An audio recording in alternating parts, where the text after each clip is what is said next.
Tampa Bay Rays, who were formerly known as the Devil Rays up until changing their name after their last place finish in 2007, have been making great strides as an organization. As the Devil was dropped from the team name, other changes were made as well, such as the colors of the team.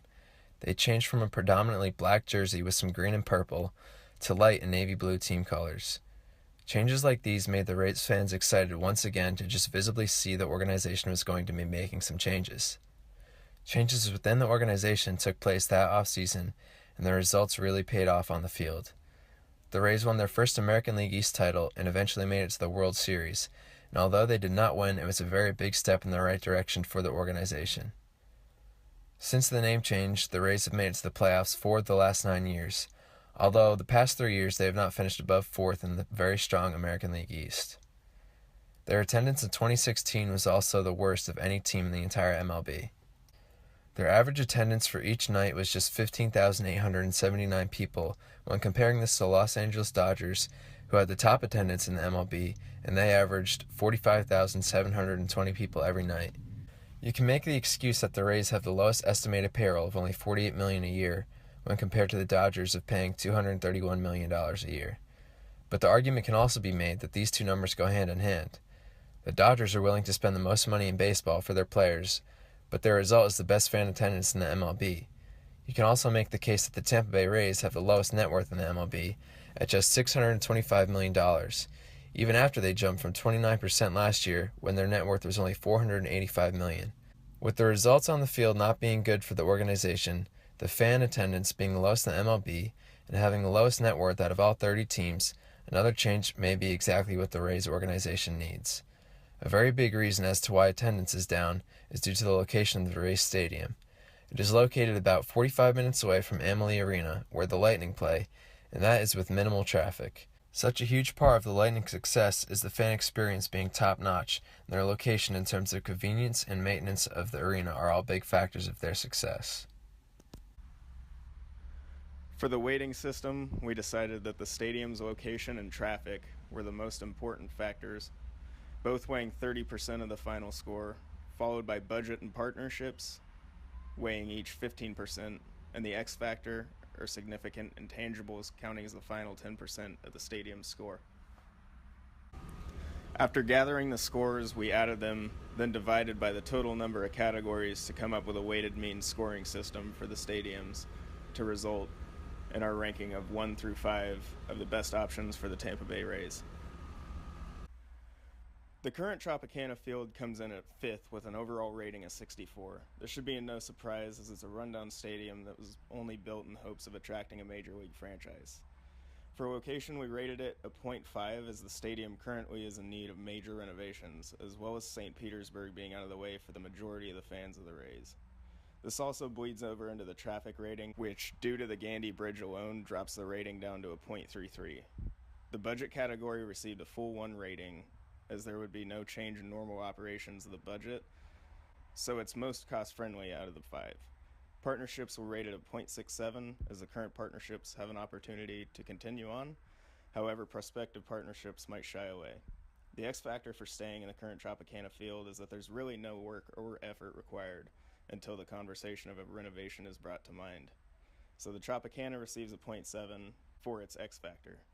The Rays' next opportunity ranks at number 4 and feeds off number 5 to pull off an overall rating of 68.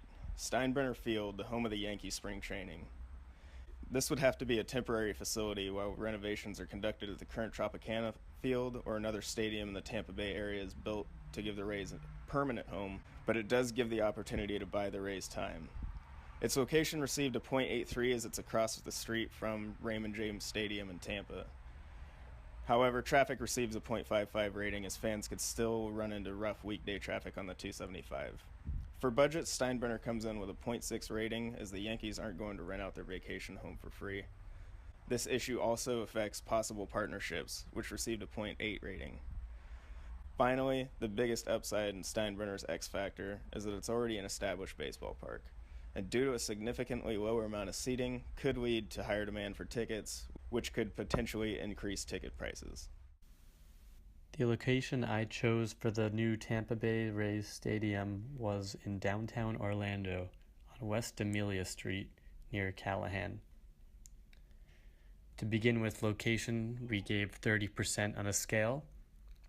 Location for Orlando was relatively high due to its downtown vibrant location. It's one of the fastest growing metropolitan areas in the United States. Also, it is conveniently right near I-4 interstate. There already is a parking garage and plenty of lots and space to utilize. Another huge project Orlando has going for them is the Creative Village, which is an economic development project geared towards fine arts and sport venues and increasing tourism for downtown Orlando. 6% year-over-year increase of tourists, and 40% have been foreign, due to the Sports and Dr. Phillips Center for Performing Arts, conveniently located near where the Tampa Bay Rays, or would be known as the Orlando Rays, would be moved to.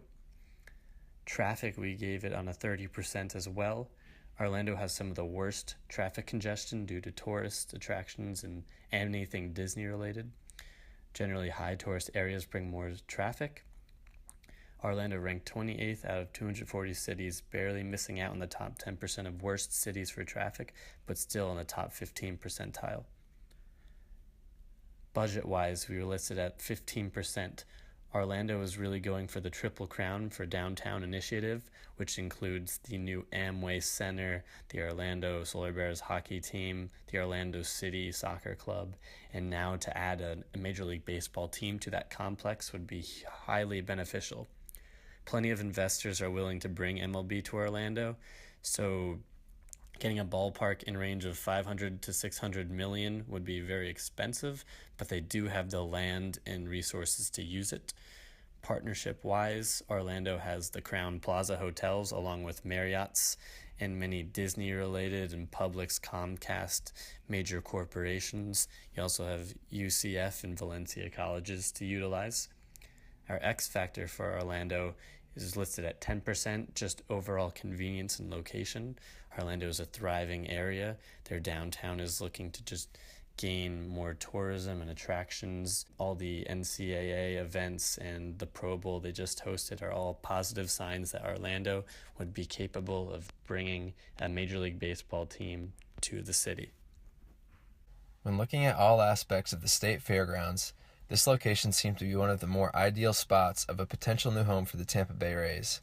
It is a great spot because the surrounding area is known to draw very large crowds. Located less than a mile away is the Seminole Hard Rock Hotel and Casino. They have been absolutely killing it and have been making constant innovations and are still currently expanding the casino due to the great success they have had over the past few years. The upside potential for this location is tremendous when looking at the growth of this area. Also located less than a mile away is the Mid-Florida Credit Union Amphitheater. The amphitheater has approximately 10,000 reserved seats and can hold another 10,000 people on the lawn. Just these two venues alone would benefit the Tampa Bay Rays tremendously. If someone came into town for a concert, they could easily catch a Rays game being located so close to the amphitheater. The same holds true for the Hard Rock. Someone could be on vacation staying at the hotel or in just for the night at the casino and may decide they want to catch a Rays game. This is how I decided the X Factor category would be nightlife, and this location received a great score in that category. In terms of budget, nothing would have to be destroyed, and we estimated the Rays would contribute $150 million to build a stadium, so the State Fairgrounds received a good score on that as well. We thought for traffic this would be one of the more easy-to-reach locations, with as minimal traffic as possible, as it would be located right off of Exit 7 from I-4 West. We also thought that the partnership could be very great, as many businesses would love to have more representation as another great entertainment site in that area. Overall, the Florida State Fairgrounds received an 80 out of 100 score, placing it second on our top locations. So the location that I'm going to be talking about is the Tampa Convention Center, which is located right downtown at the mouth of the Hillsborough River with waterfront views of both Tampa Bay and the city skyline. Also across the street is the Emily Arena, so it's in that area, not hard to get to. I mean, I know anything's better than where they're at now, but this really is in a great area of downtown. Like I said, very simple to get to. It's in the middle of great nightlife, tons of dining. It's right next to the Channel Side Bay Plaza, which has a lot of shopping and other entertainment. So Very nice, very convenient, very easy to get to. I've been to the Amalie Arena a few times, which, is right where it's located, and never has caused me the trouble that the current Tampa Bay Rays Stadium causes me. So that's a positive. Also, we will have to demolish the convention center, which will be around 2 million, but that's not bad at all. Our budget is around 500 million, and then our X factor, which we each picked one of those. And for mine, it's with the location being a downtown location, and then that's out of 10. So for the convention center specifically, we felt like the budget was 11 out of 15 because we will have to demolish it and then completely rebuild. Partnerships 14 out of 15, and location 29 out of 30. Traffic 27 out of 30 because you will have to take I-4, but it definitely won't be as bad as their location now. And then for my X factor, with it being a downtown location, we picked that as 8 out of 10.